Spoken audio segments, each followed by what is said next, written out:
पुल crack होकर के वो डाउन भी हो गया है। मांग कर रहे हैं कि ये बिजली पावर हाउस 22 चोचा से यहाँ हम लोग को मिलना चाहिए। असल में ये 2025 का जो चुनाव है, उस चुनाव से पहले हम पूरे क्षेत्र का जायज़ा लेना चाहते हैं कि क्षेत्र में कहाँ तक काम आगे बढ़ा है और कौन काम नहीं हो सका है। तो हर जगह से अलग अलग समस्या आती है और समस्या हम लोग नज़र से देख भी रहे हैं। जहाँ जहाँ जो समस्या है, उस समस्या का समाधान अब तक नहीं हुआ है। उसी समस्या को हम लोग इस मंच से आगाह करते हैं मौजूदा विधायक को, मौजूदा सांसद को, कि वो समय से पहले, बाढ़ से पहले उस समस्या का समाधान कर दे। और गर्मी का सीज़न है, मैक्सिमम लोगों का ये कंप्लेन है, शिकायत है कि बिजली नहीं के बराबर वोल्टेज रहता है, बिजली कटता भी है ज़्यादा और वोल्टेज भी नहीं के बराबर रहता है।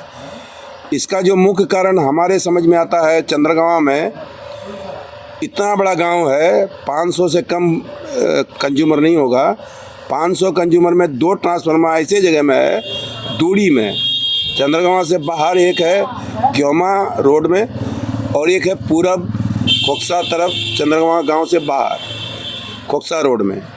तो ये 2 ट्रांसफार्मर में पूरा गांव की आबादी है और 500 के लगभग कंज्यूमर है।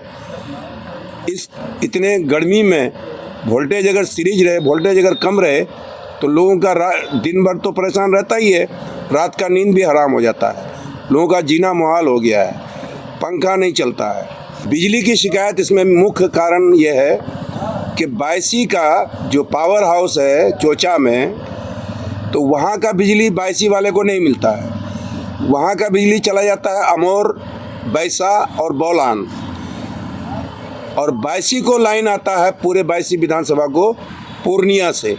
तो पूर्णिया में गर्मी में अगर बिजली की कमी होगी तो बिजली विभाग सबसे पहले बिजली पूर्णिया को देगी। पूर्णिया हेडक्वार्टर है, कमिश्नरी हेडक्वार्टर है, जिला मुख्यालय है। उसके बाद देगी मंडी, गुलाब बाग बहुत बड़ा मंडी है, तो वहाँ गुलाब बाग को देगी। उसके बाद ही हमारे देहाती बेल्ट को वो बिजली देगी। तो निश्चित रूप से कम बिजली हमारे यहाँ मिलेगी। तो हमारे यहाँ 22 पावर हाउस चोचा स्थित से हम लोग को बिजली मिलना चाहिए। ये शुरू पिछले साल भी हम इस लड़ाई को लड़े थे और अभी भी फिर हम मांग कर रहे हैं कि ये बिजली पावर हाउस 22 चोचा से यहाँ हम लोग को मिलना चाहिए। समाधान नहीं हो पा रहा है, लगातार आंदोलन हो रहा है, लोग मतलब विरोध कर रहे हैं, फिर भी हर जगह से खबर आती है कि वोल्टेज का प्रॉब्लम है, वोल्टेज लाइन सीरीज है, पंखा घूमता नहीं है, तो लोग बेचैन है। और जनप्रतिनिधि पता नहीं क्या कर रहे हैं, नहीं कर रहे हैं। कभी कभी देखते हैं मोबाइल में ऐसे बात करते हैं, एसडीओ साहब यहाँ का ये हो गया, एचओडी साहब यहाँ का वो हो गया। अब काम ज़मीन पे कितना हो रहा है, क्या हो रहा है, नहीं हो रहा है। अगर काम होता तो ये सब प्रॉब्लम नहीं रहता। काम मेरे नज़र से कहीं कोई प्रोग्रेस में नहीं है, तो ये सब प्रॉब्लम हमारे यहाँ है। अभी हर जगह यही शिकायत आ रही है। और जहाँ तक सड़क का मामला है, तो सड़क के मामले में जो सड़क सलीम लकड़ी मिल से ग्योमा जाती है सड़क, ये अगर बनना है, मुरम्मत होना है, तो सलीम लकड़ी मिल से चंद्रगांव गांव तक जो सड़क है, जो एफडीआर से बना हुआ था, वो सड़क वहाँ से पहले स्टार्ट हो जाना चाहिए। क्योंकि अगर वो सड़क चौड़ीकरण नहीं हुआ, सिंगल गाड़ी भी चलना मुश्किल हो गया उसमें। एक मोटरसाइकिल और एक सिंगल 4 चक्का अगर जाए तो उसका क्रॉसिंग होना नामुमकिन है किसी भी हालत में। बारिश में जो है 4 चक्का भी बंद हो जाएगा। तो ऐसे हालत में सबसे पहले यहाँ से शुरू करें, चंद्रगांव गांव तक अगर बन जाता है तो वहाँ के आगे जो है बाद में भी बन सकता है। जो मोटरेबल करने की ज़रूरत है तो उधर मोटरेबल कर दिया जाए, जहाँ जहाँ गड्ढा गुड्डी हो गया है। ग्योमा से आगे भी बहुत जगह गड्ढा गुड्डी है। और जो सड़क का मामला अभी यहाँ पर नज़र आ रहा है, एक चंद्रगांव जो हम लोग मेन रोड जो T04 जिसको बोलते हैं, तो ये रोड चंद्रगांव से जैसे ही निकलता है खोकसा के तरफ, तो पहला ब्रिज जो आता है वहाँ रहिका टोला के सामने में, वो पुल नीचे से खा गया है। वो पुल क्रैक होकर के वो डाउन भी हो गया है। वो पुल किसी भी समय कोई लोड गाड़ी अगर गिट्टी बालू का चला जाए तो किसी भी दिन वो रोड गिर भी सकता है वो पुल। तो वो पुल को जो है हर हालत में बदला जाए, उस पुल को, उस पुल के जगह में नया पुल किया जाए या जो भी उसको सही कर दिया जाए। और इस रोड में ठेकेदार कई जगह काम छोड़ के भागा हुआ है। अभी हाल ही में जो है चंद्रगांव पुल के अप्रोच में जो पिचिंग किया है, लोगों की शिकायत है कि 2 महीना भी नहीं चलेगा, वो ऐसे ही थोड़ा थोड़ा पिचिंग करके चला गया है। यहाँ मिलिक टोला वाला भी पुल जो चालू हुआ है मिलिक टोला हाट के पास, जिस पुल की ज़रूरत नहीं थी, जबरन यहाँ पुल बन गया है। और इस पुल के ऊपर भी जो है अभी यहाँ पर पिचिंग यहाँ बाकी है। आगे चंद्रगांव पुल के आगे बहुत दूर तक जो है पिचिंग बाकी है, और ठेकेदार कहाँ भागा है पता नहीं चलता है। तो ये सब सड़क का मामला है। अभी गेहुमा गांव में जादव टोली से मरहूम हसीब मास्टर साहब के दरवाजे के तरफ से जो सड़क गई है वो बैरिया तक चली गई है। 2-4 किलोमीटर, 2 किलोमीटर, 2.5 किलोमीटर सड़क वो है। अभी पूरे गांव में कीचड़ ही कीचड़ है।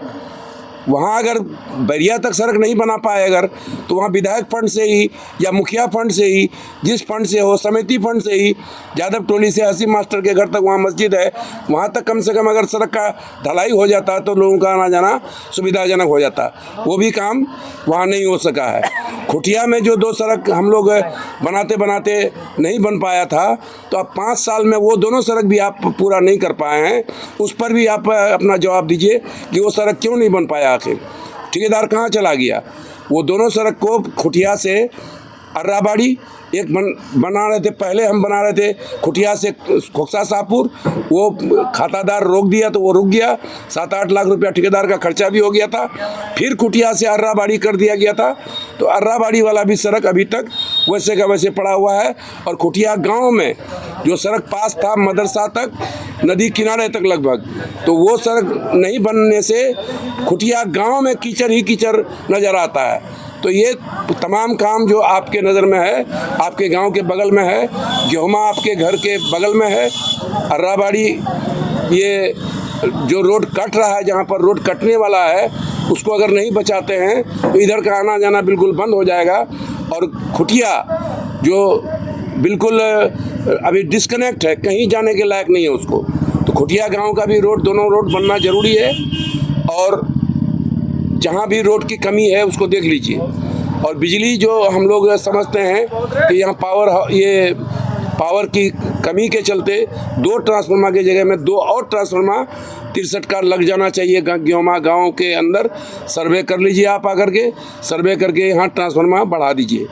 ये बिजली का मामला है। ये जो है सुखाड़ के बाद बारिश फिर से शुरू हो गई है, घरें कट रही है नदी के किनारे में, उसका कोई समाधान अब तक नहीं निकाला जा रहा है। कटाव में विधायक जी भी जो बाइट देते हैं, बोलते हैं, और उसका जो प्रवक्ता बोलते हैं, हमको हंसी आती है कि कहाँ से बोलते हैं, कैसे बोलते हैं और कैसे इतना बोल लेते हैं लोग। बोलते हैं कि 52 जगह का काम हो रहा है। अरे काम तो हो रहा है 17 जगह, और वो भी जहाँ होना चाहिए था 400 मीटर वहाँ हो रहा है 200 मीटर, जहाँ हो रहा चाहिए था 500 मीटर वहाँ हो रहा है 300 मीटर, जहाँ हो रहा चाहिए 300 मीटर वहाँ हो रहा है 150 मीटर। तो जो कटाव, मेन कटाव का हिस्सा है वो तो छूट रहा है।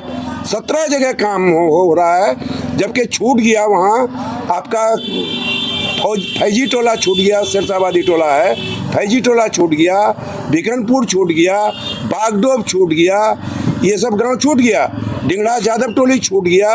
ये यहाँ सब में काम नहीं होने वाला है, पासे नहीं है तो काम कहाँ से होगा।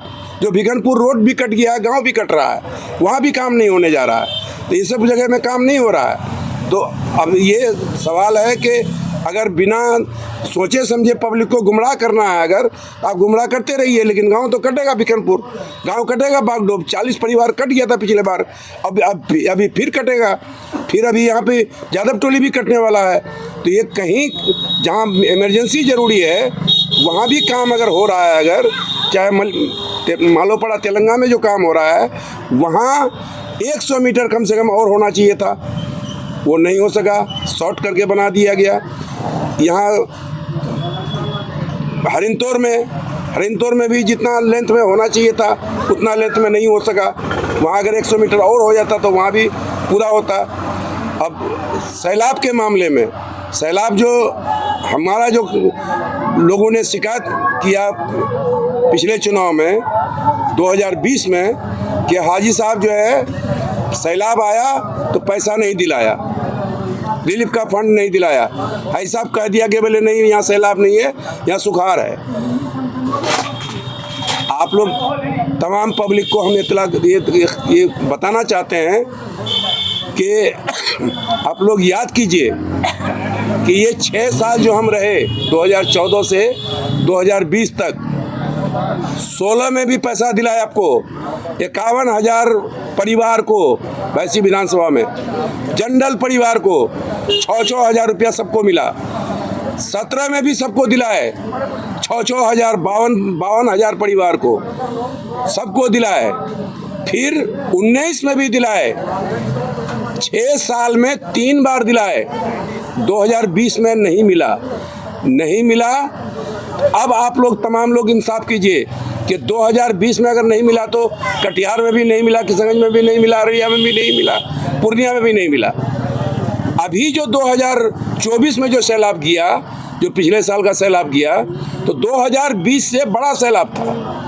2020 से बड़ा सैलाब होने के बावजूद विधायक जी वहाँ जो सब जनप्रतिनिधि बैठे थे धरना में ब्लॉक में, वहाँ विधायक जी आके बोल दिए कि आप लोग धरना तोड़ दीजिए, हमारा ये पास हो गया, मतलब सबको अब मिलेगा पैसा, आप लोग अब उठ जाइए। सब कोई खुशी मनाया, वहाँ सब कोई खुशी मना के धरना तोड़ा, सब वहाँ से उठ गया। उसके बाद पता चलता है कि कहीं कुछ नहीं हुआ। ये सब बात हो रही है। तो अब एक जो आने वाला सैलाब है अगस्त में, अल्लाह से हम दुआ करते हैं कि सैलाब ना आए, ज़रूरत के मुताबिक आए, ज़रूरत से ज़्यादा नुकसानदेह वाला सैलाब नहीं आए। इसी उम्मीद के साथ हम आप तमाम लोगों से ये दुआ की दरख्वास्त करते हैं कि अल्लाह ताला हमारी सेहत को भी ठीक रखे, आपकी खिदमत करने का अल्लाह ताला मौका दे। इन्हीं बातों के साथ बहुत बहुत शुक्रिया।